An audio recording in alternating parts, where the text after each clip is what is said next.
Donc à nouveau, on a la joie de passer un super moment ensemble, en tout cas autour de sa parole qui est une nourriture pour notre corps, notre âme, tout notre esprit, tout notre être.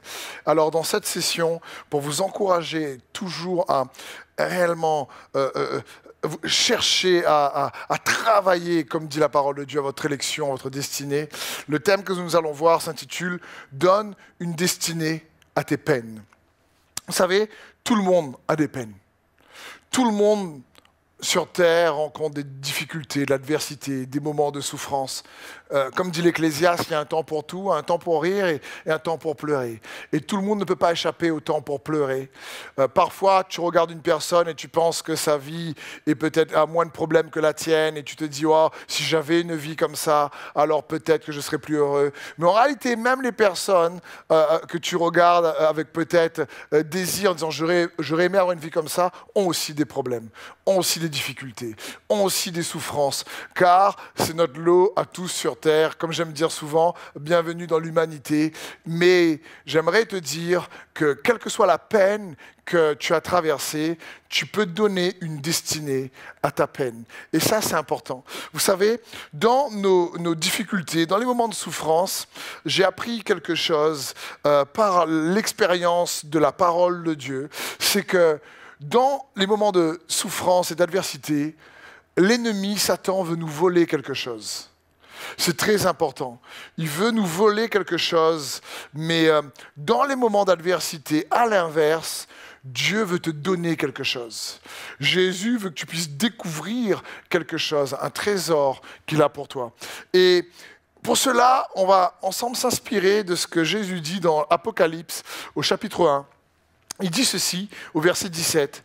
« Quand je le vis, c'est Jean qui parle, l'apôtre Jean, je tombais à ses pieds comme mort.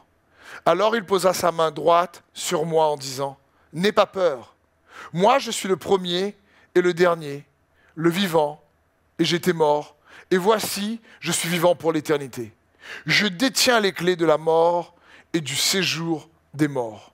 Écris donc ce que tu as vu, ce qui est et ce qui va arriver ensuite. » Ici, Jésus dit à Jean, le disciple qu'il aimait, il dit, « Mais je détiens les clés des morts et du séjour des morts. » Ce qu'il y a, c'est que dans sa période de passion, quand Jésus est mort, il a récupéré quelque chose que l'ennemi avait volé à l'humanité. Parce que la Bible dit que le salaire du péché, c'est la mort. Et l'ennemi avait les clés du royaume des morts, mais Jésus a triomphé. Il est venu récupérer les clés qu'il avait volées. Et ce schéma, en réalité, de pouvoir être volé par l'ennemi dans un moment de souffrance, ou de découvrir quelque chose, ou de récupérer quelque chose qui veut nous voler dans un moment de souffrance, est à la portée de chacun d'entre nous. Et c'est pour ça que nous devons faire attention à ne pas laisser l'ennemi nous voler des choses dans des moments de peine ou de difficulté. Et ma question, c'est, mais qu'est-ce qu'il veut nous voler ? Qu'est-ce que l'ennemi veut nous voler? Qu'est-ce qu'on a qui l'attire? Parce que comprenons bien ceci, Jésus dit dans Jean 10, l'ennemi ne vient que pour voler et détruire. Et moi, je suis venu vous donner la vie et la vie en abondance. Et l'ennemi, donc, veut voler. Mais comprenons bien, un voleur vole quelque chose qu'il convoite, vole quelque chose qu'il a envie d'avoir lui-même. Donc, comprends bien ceci, tu as des choses dans ta vie que l'ennemi convoite et qui veut voler.